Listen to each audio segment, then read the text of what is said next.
السلام علیکم، میرا نام ہے محمد ریاض اور آپ میرا یوٹیوب چینل دیکھ رہے ہیں ریاض بزمی۔ خوش آمدید آپ سب کو۔ جیسا کہ آپ جانتے ہیں کہ انٹرویو کے حوالے سے بڑی خصوصی ایک جو ہے وہ لیکچر سیریز کا ہم نے انعقاد کیا ہوا ہے، اور آج ایک نئے ٹاپک کے ساتھ آپ کے پاس حاضر ہوا ہوں۔ جیسا کہ آپ لوگ جانتے ہیں کہ 1 اگست سے KPK یعنی کہ صوبہ خیبر پختونخوا کے اندر انٹرویو کا سلسلہ جو ہے وہ جاری ہو چکا ہے۔ میری ایک اسٹوڈنٹ تھی، اسکالر، بڑی ماشاءاللہ قابل اسکالر تھی، تو انٹرویو اس کا ہوا ہے 1 اگست کو۔ تو ان سے میں نے بڑی ریکویسٹ کر کے کہ آپ اپنے سوالات جو ہیں وہ مجھے بھیجیں، تاکہ بعد میں یہ صرف KPK تک محدود نہ کریں، بلکہ یہ ایک انٹرویو کرنے والے کی سائیکی یا آنے والے انٹرویو میں ممکنہ طور پہ کون کون سے سوالات کیے جا سکتے ہیں، اس حوالے سے جو نئے لوگ انٹرویو میں اپیئر ہوتے ہیں ان کے لیے جو ہے یہ ایک بہت اہم چیز ہوتی ہے کہ دوسروں سے کے تجربات سے جو ہے وہ سیکھا جائے۔ تو آخر تک آپ ویڈیو کو لازمی دیکھیے گا، انشاءاللہ بڑی جو ہے وہ دلچسپ قسم کی ویڈیو ثابت ہوگی آپ کے لیے۔ تو آخر تک آپ نے ویڈیو ضرور دیکھنی ہے۔ اگر ویڈیو پسند آئے تو لائک کا بٹن ضرور پریس کر دیں، کمنٹ سیکشن میں اپنی قیمتی رائے دیا کریں، اور دوسرے دوستوں کو بھی شیئر کرنا نہ بھولیں، اور چینل پہ نئے ہیں تو سبسکرائب ضرور کر دیں۔ اچھا جی، تو چلتے ہیں آج کی ویڈیو کی طرف۔ سب سے پہلے جو ہے وہ پہلا سوال، یعنی کہ جیسے ہی وہ انٹر ہوئیں، نام ان کا میں بتانا ذرا مناسب نہیں سمجھتا، اچھا نہیں لگتا، کیونکہ KPK کے اندر ایک بڑا پردے کا اہتمام ہے، تو ہم بھی نام کا بھی ایک پردہ ہوتا ہے۔ تو جیسے ہی وہ انٹر ہوئی ہیں تو ان سے یہ کہا گیا کہ ٹیک اے سیٹ، وہ نیچے بیٹھ گئی ہیں۔ ان سے کہا گیا کہ اپنا تعارف کروائیں، تو انہوں نے اپنا تعارف کروا دیا کہ میرا نام جی یہ ہے، میرا تعلق جو ہے وہ فلاں علاقے سے ہے، اور اس کے علاوہ میں نے MA اردو فلاں سے کیا، اور اس کے علاوہ MPhil وغیرہ جو بھی ان کا تھا انہوں نے وہ سارا بتا دیا۔ اب اس کے بعد انہوں نے کہا کہ اچھا جی آپ انٹرویو دینے آئی ہیں، تو انٹرویو کا جو ہے وہ کیا مطلب ہوتا ہے۔ پہلے انہوں نے وضاحت کرنے کی کوشش کی کہ انٹرویو کا مطلب ہوتا ہے کہ انسان کے جو ہے وہ ایک کہہ لیں کہ سوال و جواب کے ذریعے انسان کے اندر چھپی ہوئی صلاحیتوں یا اس کی جو قابلیت ہے اس کو جانچنا۔ لیکن ان کا بنیادی سوال تھا کہ اردو زبان، انہوں نے کہا کہ اس کے لیے کوئی مناسب، آپ نے یہ تشریح کر دیا لفظی، ایک مناسب کوئی لفظ ہمیں بتائیں جو اس کے لیے متبادل استعمال ہوتا ہے۔ تو وہ ان کے ذہن میں نہیں تھا، وہ متبادل لفظ جو تھا وہ اس کے لیے مصاحبہ استعمال ہوتا ہے اردو میں۔ انٹرویو کو جو ہے وہ اردو کے اندر مصاحبہ کا لفظ استعمال ہوتا ہے۔ تو یہ ان کا جو ہے وہ ان سے کیا جانے والا پہلا سوال تھا۔ اس کے بعد ان سے سوال کیا گیا کہ اردو زبان کے اپنے کا کی کے، انہوں نے یہ پہلے بتا دیے کہ یہ جو 3 حروف ہم نے بتا دیے ہیں، اس کے علاوہ کیا اردو زبان کا کوئی اپنا لفظ یا کوئی اپنا اگر حرف ہے تو وہ ہمیں بتائیے۔ تو اس سوال پہ جو ہے وہ ان کی معذرت ہو گئی۔ تو اس کا جو ویسے میں نے بھی تحقیق کی، پھر میرے ایک پروفیسر ڈاکٹر سلیمان صاحب ہیں، ان کی جو ہے وہ لنگوسٹک کے اندر کام ہے، تو انہوں نے بھی یہ بات کی کہ یہ اردو زبان کے اندر زیادہ تر الفاظ جو ہیں وہ سارے دوسری زبانوں کے ہیں۔ جیسے وہ بتا رہے تھے کہ ٹے جو ہے وہ سرائیکی زبان سے آیا، اور اس کے علاوہ کچھ لفظ اس سے عربی میں آئے، عربی کے علاوہ فارسی کے آئے، عربی، فارسی، سنسکرت، فرانسیسی، پرتگالی، اور نہ جانے کتنی زبان، یہ تو تھی بین الاقوامی زبانیں۔ اب مقامی زبانیں اس کے اندر پنجابی، یا اس کے علاوہ براہوی، سندھی، بلوچی، سرائیکی، اور بھی کتنی مقامی زبانوں کے الفاظ جو ہیں وہ اس کے اندر ہیں۔ تو اس کا انہوں نے کہا کہ ان کے علاوہ کوئی اور اگر لفظ ہے تو وہ بتا دیں۔ تو وہ یہ تھا جی نے، یہ بھی اردو والوں نے جو ہے وہ متعارف کروایا، باقی دوسری زبان کے اندر یہ اس کا جو یہ لفظ نہیں پایا جاتا۔ چوتھا سوال ان سے کیا گیا تھا کہ جی اقبال کون ہے۔ تو اب انہوں نے بتایا کہ علامہ اقبال جو ہیں، انہیں علامہ اقبال کہتے ہیں، اور یہ شاعر مشرق ہیں۔ انہوں نے تھوڑا سا ان کی شاعری کے بارے میں بتایا کہ ان کی شاعری جو ہے انہوں نے ایک سوئی ہوئی قوم کو گویا جھنجھوڑ کر جگانے کا کام کیا ہے۔ تو انہوں نے کہا اچھا ان کی تصانیف کے بارے میں بتائیے کہ اقبال کی پہلی تصنیف کون سی ہے۔ سوال بڑا ٹیکنیکل تھا، لیکن ان کی تیاری اچھی تھی۔ اگر یہ پوچھا جائے کہ ان کی پہلی تصنیف کون سی ہے، تو اس میں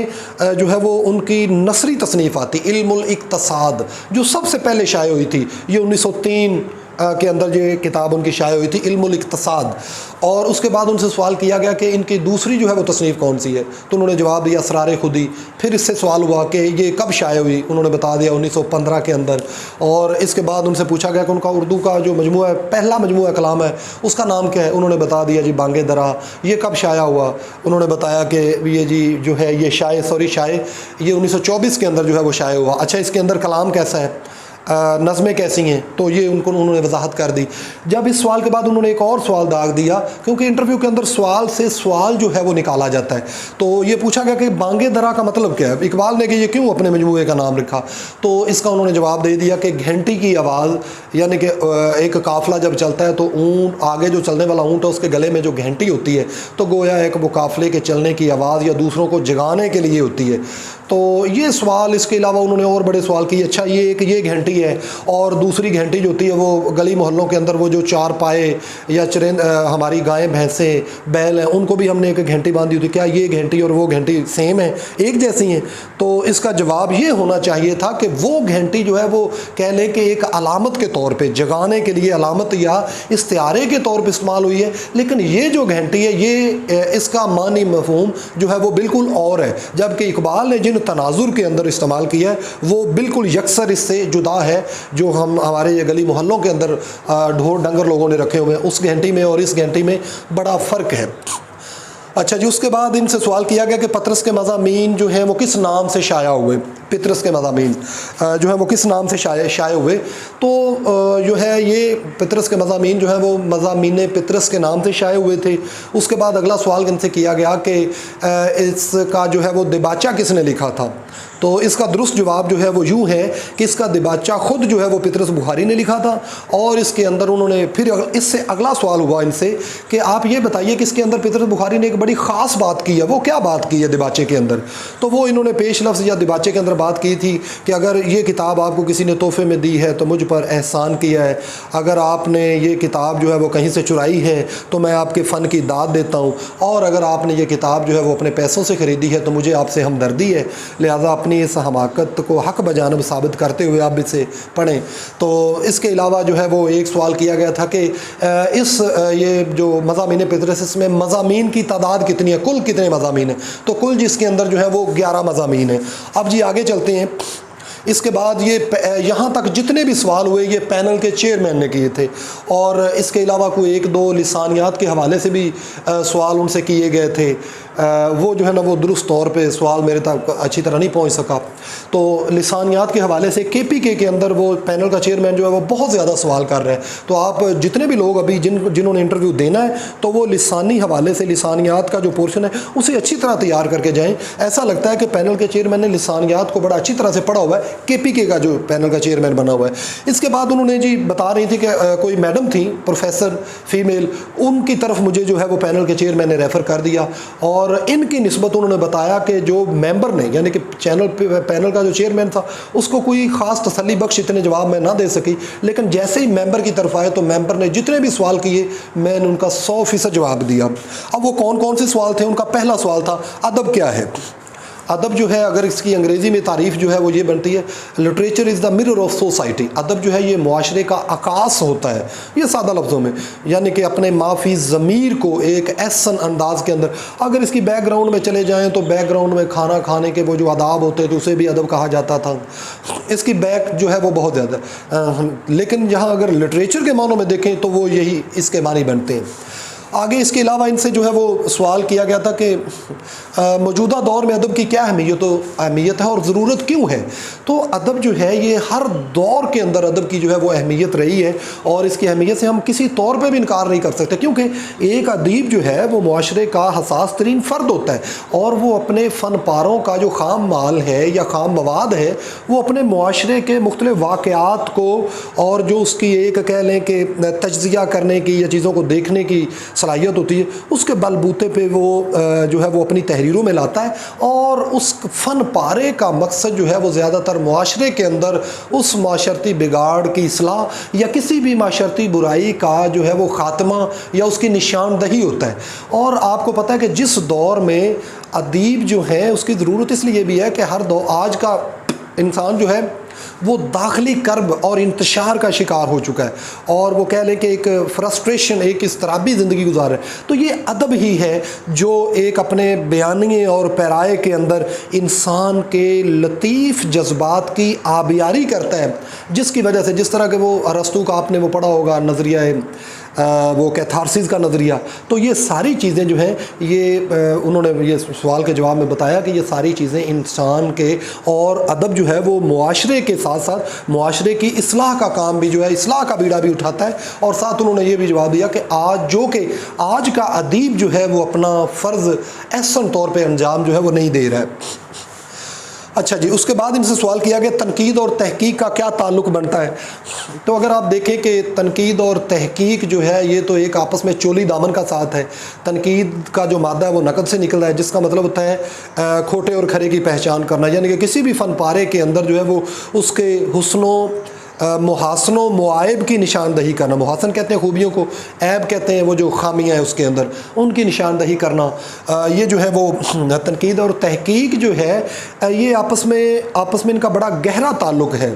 اور آپ نے دیکھا ہوگا جس دور کے اندر اچھی تنقید، اس دور کو نقاد میسر نہیں آئے ہیں، اس دور کے اندر جو ہے وہ اچھا ادب بھی پروان نہیں چڑھ سکا ہے۔ تو تحقیق کا بھی جو ہے وہ بہت گہرا تعلق ہے تنقید کے ساتھ، کیونکہ تحقیق کرنے والا بھی ایک اپنی نقاد کی جو رائے ہوتی ہے یا اس کا ایک ذہنی اپج ہوتی ہے، اس سے کام لے کر چیزوں کو جو ہے وہ پرکھتا ہے۔ جس طرح کہ ایک عرصے تک یہ جو شعر ہے، تندی باد مخالف سے نہ گھبرا اے عقاب، یہ تو چلتی ہے تجھے اونچا اڑانے کے لیے، ایک عرصے تک اس شعر کے خالق جو ہے وہ علامہ اقبال کو سمجھا گیا، حالانکہ بعد میں پتہ چلا کہ یہ تو تحقیق جب ہوئی تو تحقیق سے یہ پتہ چلا کہ اقبال نے تو اپنے عقاب، اقبال تو گھبراتا ہی نہیں ہے، تو یہاں کیا گڑبڑ ہے؟ تو پھر جب چیک کیا گیا تو جا کر پتہ چلا یہ تو صادق جو ہے وہ سیالکوٹ کا رہنے والا کوئی وکیل تھا جو وہاں پہ پریکٹس کرتا تھا، یہ شعر تو اس کا ہے، اور بھی کئی ایسے اشعار ہیں جو غلط دوسرے لوگوں کے نام منسوب کیے گئے، اور تحقیق کی بدولت اور ایک نقاد جو ان کی ایک اپنی ذہنی کہنے کے رائے ہوتی اس کے مطابق اس کا سراغ لگایا جاتا ہے۔ لہٰذا یہ دونوں چیزیں آپس میں لازم و ملزوم ہیں۔